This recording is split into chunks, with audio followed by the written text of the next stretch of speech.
Welcome to another deep dive into what we call amazing stories. Today, we're immersing ourselves in the life of a man who really pushed the boundaries of the known, a rigorous thinker who delved deep into the mystery of existence after death, Allan Kardec. Mm. And for this extensive exploration, we're going to look at how a completely rational academic ended up systematizing a doctrine that now has millions of followers worldwide. Spiritism. It's quite the journey. Absolutely. We'll analyze its origins, its fundamental pillars, and the, frankly, profound impact his work had and continues to have.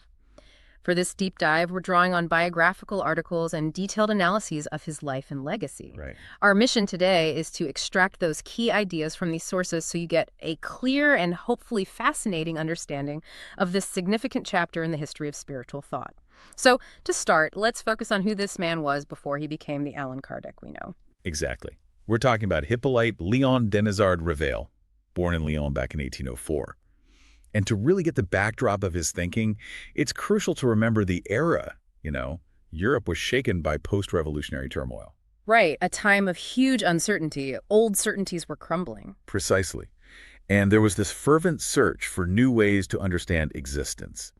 From a young age, Revel apparently showed an exceptionally inquisitive mind, a real thirst for knowledge that set him apart. And that early curiosity led him to some very specific training, didn't it? His time at Pestalozzi's Institute in Switzerland seems to have been absolutely foundational for his way of thinking. Without a doubt, Johann Heinrich Pestalozzi was a Swiss educator with ideas really ahead of his time. He strongly believed in the importance of logic, sure, but also in developing empathy and a holistic view of the human being. That sounds quite modern, actually. It does. There's a powerful phrase attributed to Pestalozzi that clearly influenced Revel.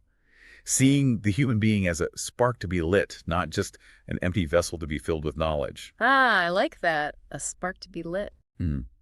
This idea of inherent human potential and education as an awakening, you can see how those were fundamental pillars in Kardec's later work. It's fascinating how those early ideas about human potential echo in Spiritist doctrine, which also emphasizes the soul's constant evolution through multiple lives. But before we get into all that, Revel built a solid reputation as a man of reason, right? A respected intellectual in his field. Absolutely. Revel was a well-regarded educator, linguist, and scientist for his time. He mastered several languages: German, English, Italian, Spanish, Dutch. He was passionate about teaching, even founded his own school based on Pestalozzi's principles. Wow. Though later, due to some financial challenges, he also worked in accounting and translation. Plus, he was a member of the prestigious Royal Academy of Arras, which really underlines his intellectual standing. And let's not forget his impressive written output before what some sources call his second biographical period. He published books on arithmetic, detailed proposals for improving public education, influential French grammars. Right, quite a body of work. A really notable intellectual output for someone who hadn't yet delved into studying Spiritism. It just highlights his profile as a serious, established thinker even more. No question. These early works are testament to his intellectual rigor and his, eminently logical and systematic way of thinking, which is why the turning point in his life is even more surprising and worth looking at closely. Okay, so what was it? We're talking, of course, about the phenomenon of these so-called talking tables or spirit tables that became hugely popular in Paris around the mid-19th century. Ah, the famous table turning. A phenomenon that might sound almost quaint to us now, maybe a bit like folklore, but at the time it generated enormous curiosity and intense debate in Parisian society. I really did. And Revel, well, as you'd expect from a man with his solid scientific background, was initially very skeptical about these events. That's right. He was a man of science, used to seeking rational, empirical explanations for everything.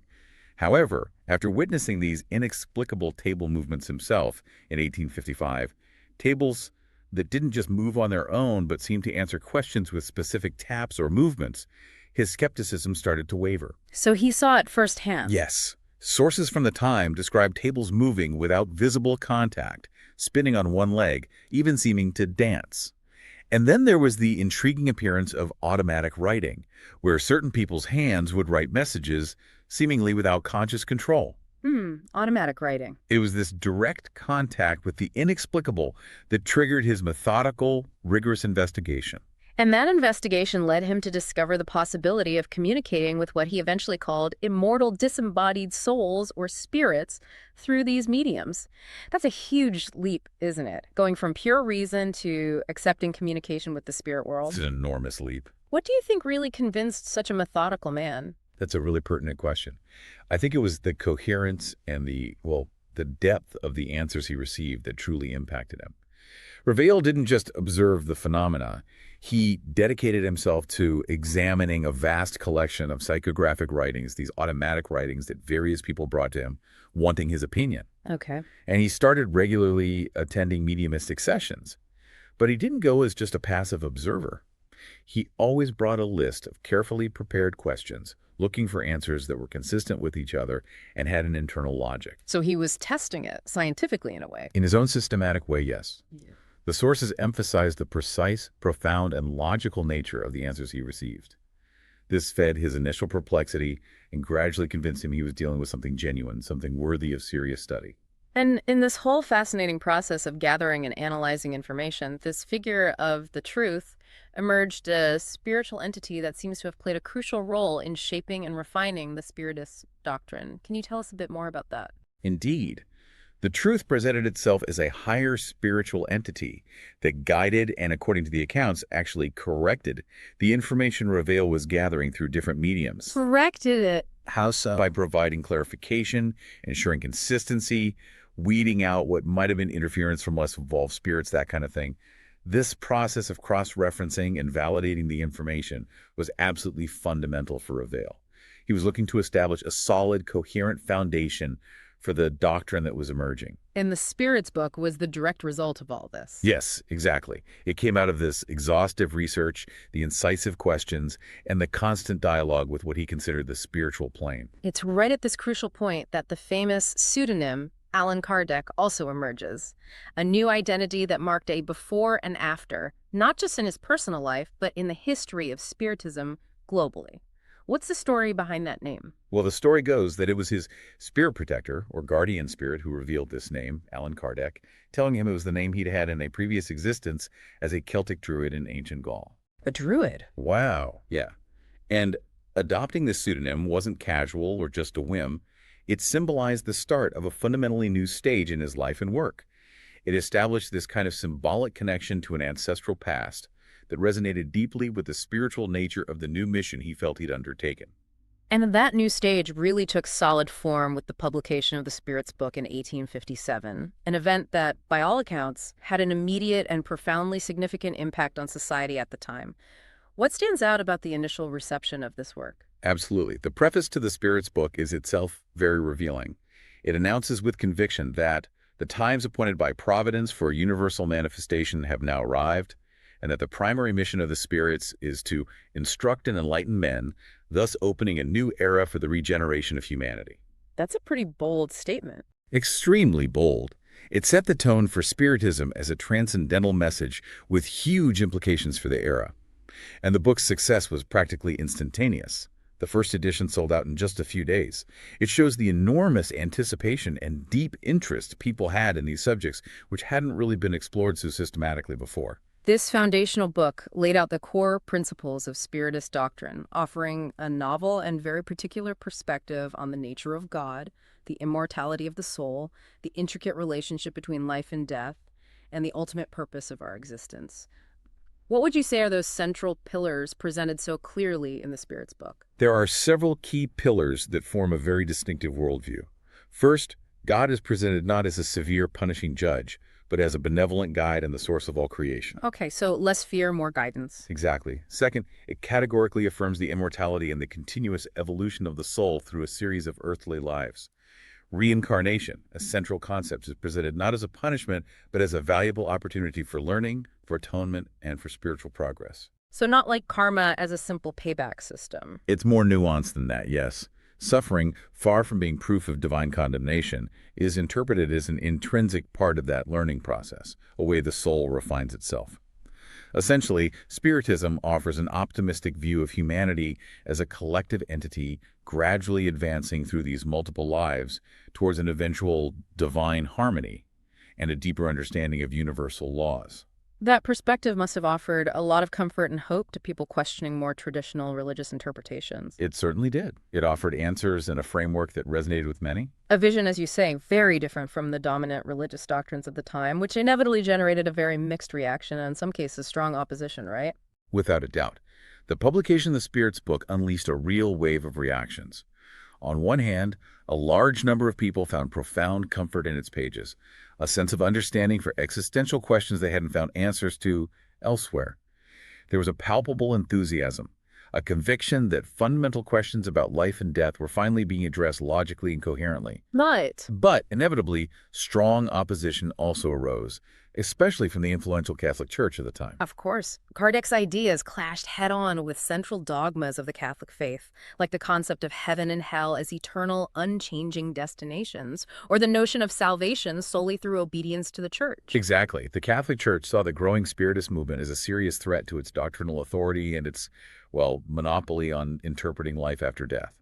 Kardec's works were vehemently labeled satanic. Seriously? Satanic? Yes, and in an attempt to curb their spread, they were included in the dreaded index of forbidden books in 1864. Yeah. There were even public book burnings of Spiritist works in some cities. Wow. Burning books. That's intense. It was. However, far from being intimidated, Kardec responded firmly and with conviction to these accusations.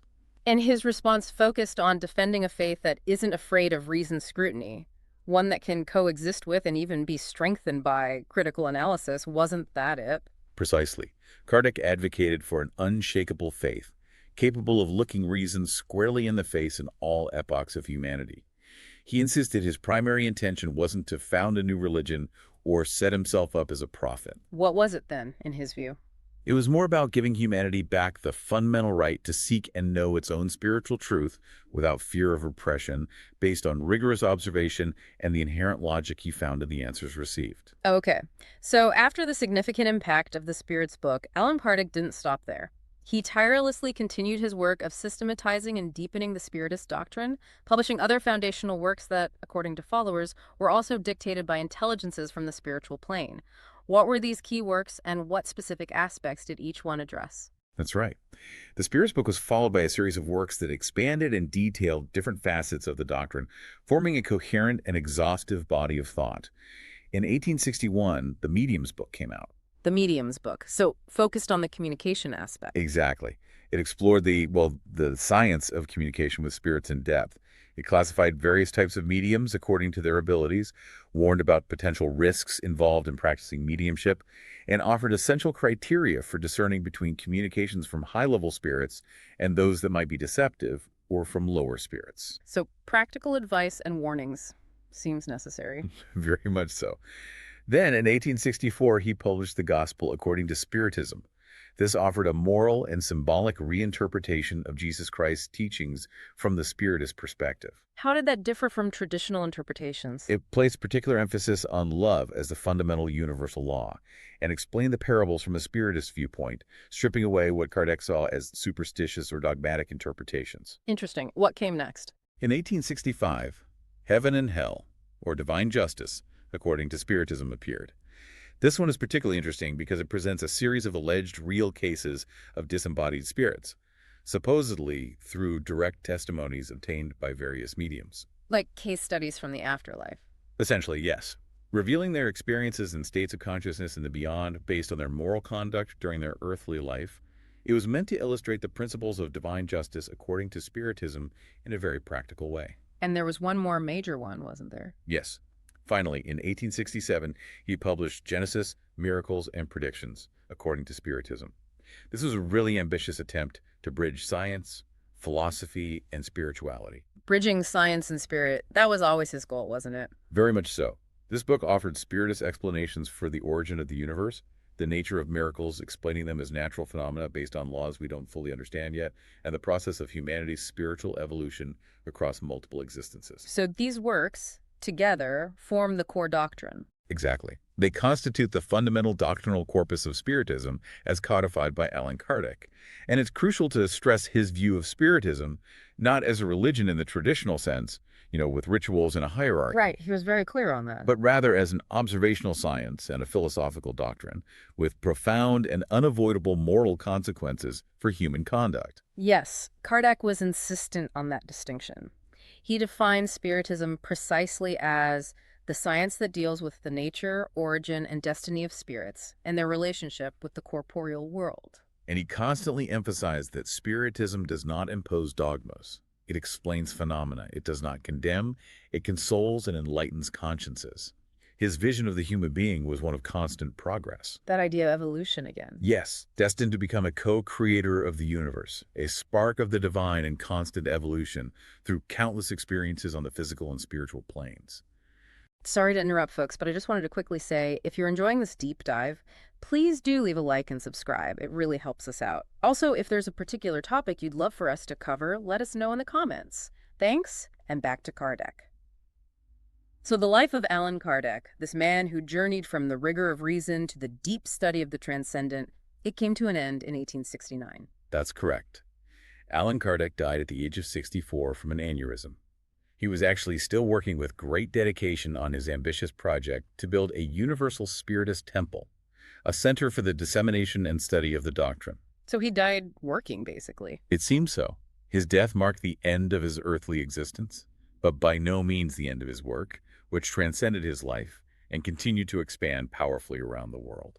And that expansion has been really remarkable, especially in certain parts of the planet. We can highlight the case of Brazil, which today is considered the country with the largest number of Spiritist followers and practitioners globally. Yes, Brazil's a fascinating case. Why do you think it took such a deep root in Brazilian society?